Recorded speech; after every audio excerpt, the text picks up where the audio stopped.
Setelah Wang Lin menerima tantangan dari Qian Feng lalu berkata, memang pantas kau bisa membunuh Lian Feng dan meluruhkan iblis raksasa. Wang Lin tidak banyak bicara, ia langsung mengeluarkan pedang surgawi lalu menebaskan sinar cahaya merah melesat cepat ke arah Qian Feng. Melihat serangan itu, Qian Feng segera menggerakkan tangannya. Dua harta surgawi muncul menahan serangan Wang Lin hingga ledakan keras pun terjadi. Setelah mendorong Qian Feng mundur dengan satu tebasan, Wang Lin kemudian mengeluarkan sub bendera 1 miliar jiwa. Dengan santula bayan tangannya, banyak fragmen jiwa terbang keluar dari bendera tersebut. Wang Lin tahu bahwa ia tidak akan menang melawan Qian Feng bagaimanapun Qian Feng berada di pertengahan transformasi jiwa. Satu-satunya cara untuk menghadapinya adalah bertindak lebih dulu dan menyerang Qian Feng dengan sangat cepat sehingga Qian Feng tidak tahu bagaimana harus bertindak. Ketika fragmen jiwa itu muncul, Wang Lin dengan cepat berkata, "Lahap!"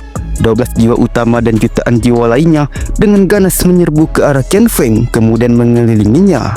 Melihat adegan ini membuat Du Tian merasa sangat senang. Ia berpikir dalam hati, Zheng Ning memang pantas berasal dari sekte pemurnian jiwa. Dia tahu kapan waktu yang tepat untuk bertindak. Jika ingin melakukan sesuatu, maka harus dilakukan di saat yang terbaik. Sedangkan Qian Feng, ia dikelilingi oleh jutaan fragmen jiwa yang menciptakan tekanan kuat, terutama 12 jiwa utama yang sangatlah berbahaya baginya. Karena Qian Feng tidak sempat menggunakan harta yang diberikan Zhuge, ia kemudian membentuk sebuah segel sehingga formasi permelion berpindah melindunginya. Dengan dingin Wang Lin mengulurkan telapak tangannya lalu berkata, "Ledakan!" Segera jutaan jiwa itu meledak terus-menerus hingga menyebabkan formasi Qian Feng hancur, membuat Qian Feng muntah seteguk darah. Sementara itu, Wang Lin memanggil kembali 12 jiwa utama. Dengan hilangnya formasi Suzaku, ia kemudian berdiri di samping Du Tian. Qian Feng melambaikan tangannya dan perisai penghalang menghilang. Ia berjalan keluar dengan ekspresi muram dan berkata, "Saudara Zheng Ning memang punya kemampuan, saya telah belajar banyak darimu." Setelah mendengarkan kata itu, Du Tian dan Wang Lin menghilang menuju sekte pemurnian jiwa. Sementara Wang Lin dan Du Tian akhirnya tiba di dalam gua dari sekte pemurnian jiwa. Wang Lin tidak membuang waktu dan segera menyerap energi spiritual surgawi dari batu giok surgawi yang telah mereka rampok. Sementara Du Tian keluar dari gua untuk menjaga Wang Lin. Dia melambaikan tangannya dan bendera 1 miliar jiwa muncul di depannya.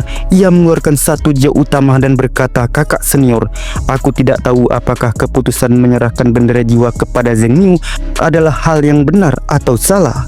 Tapi dengan pecahnya perang antara klan abadi, sekte pemurnian jiwa akan sulit untuk bertahan di sini. Zheng Ning akan meninggalkan planet ini demi membawa harapan baru, membangun kembali sekte pemurnian jiwa di tempat lain. Mungkin inilah arti sebenarnya dari ramalanmu selama ini. Kakak senior, tunggulah aku. Aku akan segera menyusulmu."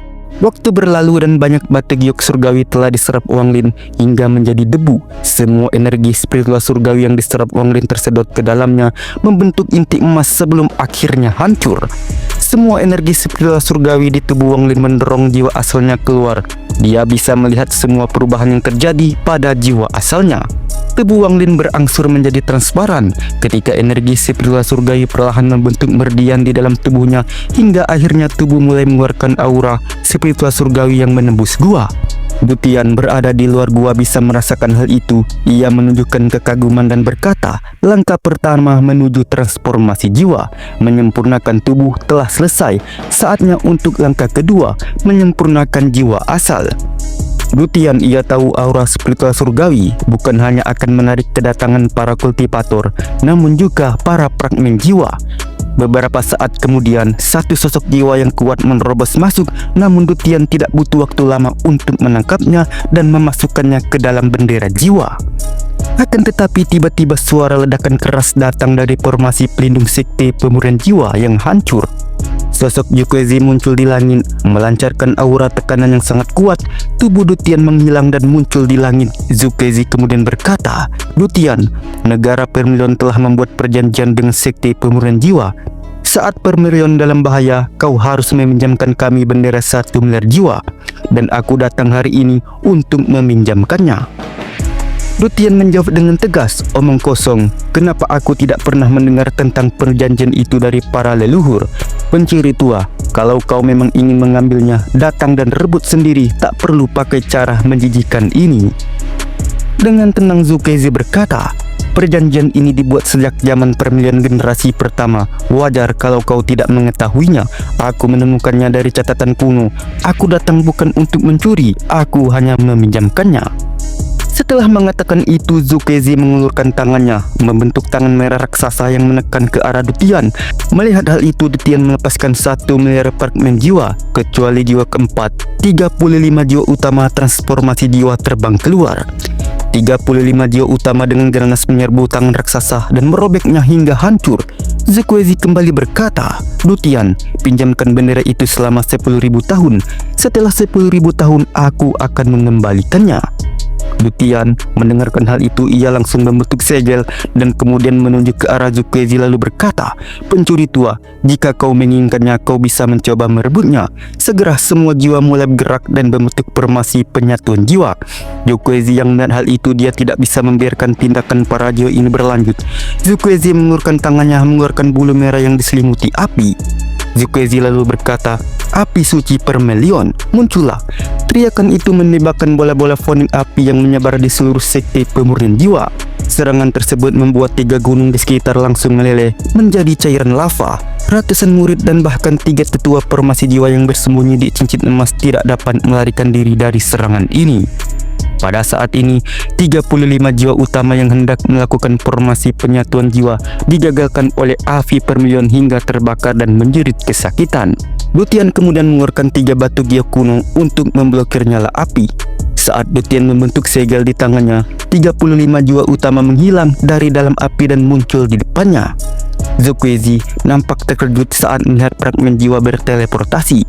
Dutian kemudian menyatukan 35 jiwa utama menjadi satu. Dalam sekejap saja, muncul satu sosok jiwa hitam dengan aura yang sangat kuat yang dapat menandingi Zulkifli. Sosok jiwa yang muncul ini melemahkan tangannya dan menghentikan semua nyala api.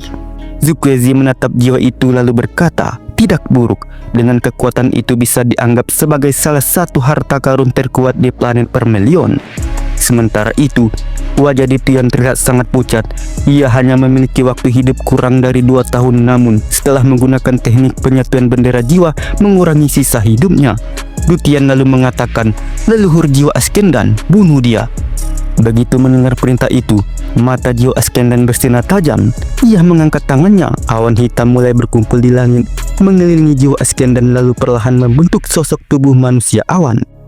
Saat tubuh manusia awan itu terbentuk, ia membuka matanya penuh aura membunuh dan menatap Zulkifli dengan dingin. Melihat itu, Zulkifli kemudian berkata, membentuk tubuh dari awan hitam itu hanya bisa dilakukan oleh kultivator Askendan tahap akhir. Tapi karena ini hasil penyatuan, aku ingin lihat seberapa lama kau bisa bertahan. Setelah itu Zulkifli melambaikan tangannya, pedang api Permelion berwarna merah muncul di tangannya. Pedang api dengan kejam melesat ke arah jiwa Askendan. Saat melihat pedang api melesat ke arahnya, sosok manusia awan membentuk pedang hitam yang melesat terbang dengan cepat menghantam pedang api hingga menyebabkan ledakan keras terjadi. Jiwa manusia awan itu tersenyum dingin, tubuhnya hancur menjadi 8 salinan pedang.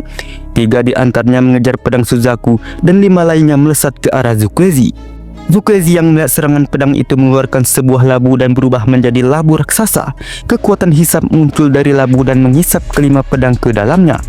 Namun suara retakan terdengar dari labu raksasa hingga hancur, lalu pedang pun melesat terbang ke arah Zulkifli. Ekspresi Zulkifli menjadi panik. Ia segera mundur karena jiwa Askendan yang dibentuk oleh bendera jiwa sangat berbahaya. Zulkifli juga bisa merasakan kalau jiwa Askendan dipenuhi dengan aura kematian. Meskipun ia yakin bisa menang, ia juga pasti akan terluka parah. Selain itu, pertempuran kedua dengan klan abadi telah dimulai. Jika ia terluka parah, ia akan dikalahkan. Zulkifli langsung membentuk segel Permelion misterius dan aura yang kuat segera menyelimutinya ketika pedang terbang tiba dan menghantamnya dengan keras menyebabkan suara ledakan yang sangat dahsyat. Zulkifli terhempas mundur dan perisai penghalang segel di depannya telah hancur. Meskipun ia tidak terluka, wajahnya nampak pucat dan aura kuat yang dipancarkan juga menghilang. Sedangkan Dutian, dia mengetahui kalau segel itu disebut segel Permelion yang misterius. Segel Permelion misterius adalah teknik yang hanya bisa dipelajari oleh Permelion dari setiap generasi. Segel ini tidak dapat dipelajari dan juga tidak diwariskan dari Permelion sebelumnya. Segel itu bahkan tidak dibuat oleh Vermilion generasi pertama. Itu adalah teknik yang diberikan oleh aliansi kultivasi. Meski Vermilion misterius ini tidak akan mendekatkan level kultivasi seseorang, tapi sangat kuat untuk menyerang dan bertahan. Bahkan lebih kuat dari seluruh formasi Vermilion. Tidak seorang pun tahu bagaimana aliansi berhasil menciptakan teknik ini. Namun sangat disayangkan, teknik ini mengorbankan sisa hidupnya. Dutian lalu berkata, "Umurku hampir habis, tapi aku puas melihatmu dalam kondisi seperti itu. Sungguh sangat memuaskan." Mendengarkan perkataan Dutian, Zhuge kemudian mengatakan, "Dutian, mengapa kau harus begitu keras kepala jika kau menyerahkan bendera satu miliar jiwa? Aku akan membantu membangun kembali sektemu dan mengumpulkan murid, bahkan menjadikan sekte pemurnian jiwa sebagai negaranya sendiri." Namun Dutian dengan tegas membalasnya, "Zhuge, aku tahu kau takut terluka. Kalau tidak, kau tidak akan sampai pada posisi memalukan seperti ini. Perang melawan klan abadi telah dimulai dan sepertinya kau takkan bisa bertahan lama di tempat ini." Zhuge lalu menjawabnya, "Meskipun leluhur 11 daun klan abadi datang ke sini, aku masih punya senjata andalanku. Leluhur klan abadi itu pasti akan mati. Dutian, aku akan bertanya sekali lagi, apakah kau akan menyerahkan bendera jiwa itu?" Dengan dingin Dutian berkata, "Pencuri tua, aku sarankan kau pergi sekarang juga. Jangan memaksaku untuk mengeluarkan jiwa keempat." Zhuge hanya tersenyum di bawah ancaman Dutian. Sebenarnya dia memang sedang menunggu kemunculan jiwa keempat. Itulah tujuan utamanya sejak awal yang ia incar, bukan bendera jiwa, melainkan jiwa keempat itu sendiri. Zhuge lalu berkata, "Aku pernah membaca tentang kekuatan jiwa keempat dalam catatan kuno. Meskipun belum pernah melihatnya langsung, aku sangat penasaran dan ingin tahu seberapa istimewanya jiwa keempat ini." Kilatan dingin melonjak di mata Dutian. Ia menunjuk dahinya dan mengeluarkan bola cahaya emas dengan cepat menempelkannya ke bendera jiwa. Segera, titik ungu keemasan pada bendera jiwa terbang keluar. Ya, dia adalah jiwa keempat. Dutian menjelaskan di dunia ini ada 5 elemen logam, kayu, air, api, dan bumi. Dan dari sinilah muncul berbagai jenis akar roh. Jika seseorang hanya punya satu elemen, ia bisa mulai berlatih. Jika punya 2, berarti ia cukup cerdas. Jika punya 3, artinya ia punya bakat. Jika punya 4, itu disebut bakat luar biasa. Dan kalau punya 5, itu sangat langka dan bisa dikatakan sempurna. Jiwa keempat ini dulunya adalah kultivator langkah yang memiliki 3 elemen dan meninggal saat mencapai tingkat transformasi jiwa. Tapi setelah kematiannya, setiap pemurnian jiwa memurnikan jiwanya dengan teknik khusus hingga jiwanya berubah menjadi kekuatan yang sangat menakutkan, bahkan bisa mengancam kultivator asken dan tahap akhir. Bukan hanya itu saja, seseorang harus menyerahkan kekuatan hidupnya untuk memanggilnya keluar dari bendera jiwa. Setelah itu dengan dingin Dutian berkata, "Jiwa keempat, bunuh dia." Mendengarkan perintah Dutian, jiwa keempat melesat secepat kilat menyerang Zhuge. Zhuge kemudian langsung memblokir dengan pedang Vermilionnya. Bukan hanya itu, serangan jiwa keempat melubangi pedang Vermilion seukuran jarum. Di saat yang sama, Zhuge menunjuk jarinya ke udara, mengeluarkan energi spiritual surgawi yang mengalir ke tubuhnya, dan dia menekannya hingga menimbulkan dentuman keras. Zhuge mundur 3 langkah dan jiwa keempat menghilang tanpa jejak. Akan tetapi, Zhuge tahu bahwa jiwa keempat masih ada di sekitarnya. Dengan dingin Zhuge berkata, "Jiwa keempat memang sangat kuat. Tapi Dutian, kamu belum mencapai Ascendan yang telah menggunakan energi spiritual surgawi melebihi apapun yang dapat dilakukan oleh kultivator transformasi jiwa. Bahkan jiwa keempat saja belum cukup untuk membunuhku." Dengan kata-kata memancing itu membuat Dutian marah, membentuk sebuah segel. 10 jiwa utama transformasi jiwa diserap oleh jiwa keempat. Namun saat jiwa keempat akan mengisap fragmen jiwa lainnya, Dutian segera menghentikannya. Zhuge melihat hal itu, ia berencana ingin menunggu hingga jiwa keempat melahap semua jiwa sebelum menangkap dan memurnikannya. Namun tampaknya Dutian telah mengetahui rencananya. Setelah itu jiwa keempat yang berhenti menyerap fragmen jiwa Dutian memerintahkan untuk menyerangnya. Zhuge terus mundur sambil menunjuk ke udara di depannya. Setiap kali ia menunjuk, terdengar suara ledakan membuat semakin terdesak mundur. Luka-luka kecil seperti bekas tusukan jarum mulai bermunculan di seluruh tubuhnya dan darah terus mengalir. Semakin banyak luka yang muncul, wajahnya terlihat makin buruk dan kekuatannya melemah. Namun, darah yang keluar itu mulai menyelimuti jiwa keempat. Zhuge kemudian mengeluarkan labu merah kecil kemudian berkata, "Murnikan." Begitu dia mengucapkan kata itu, api putih keluar membentuk lautan api yang menyelimuti jiwa keempat. Api ini bahkan lebih kuat dari api suci Permelion. Darah Zukezi mulai menyatu perlahan dengan jiwa keempat. Selama proses pemurnian itu, jiwa keempat lalu berputar cepat menciptakan hembus angin yang membelah lautan api. Tiba-tiba, Lutian berteriak, "Jiwa keempat, larilah!" Jiwa keempat langsung menghilang dan terbang menyerang Zukezi. Sedangkan Zukezi, ia hanya tertawa dan berkata, "Lutian, kalau kamu tidak ingin menyerahkan bendera jiwa, tidak masalah, tapi jiwa keempat ini akan aku ambil." Zukezi lalu mengeluarkan lumpur hitam. Ia kemudian meludahi darah pada lumpur hitam dan dari situ muncul asap hitam yang membentuk simbol misterius dari asap itu.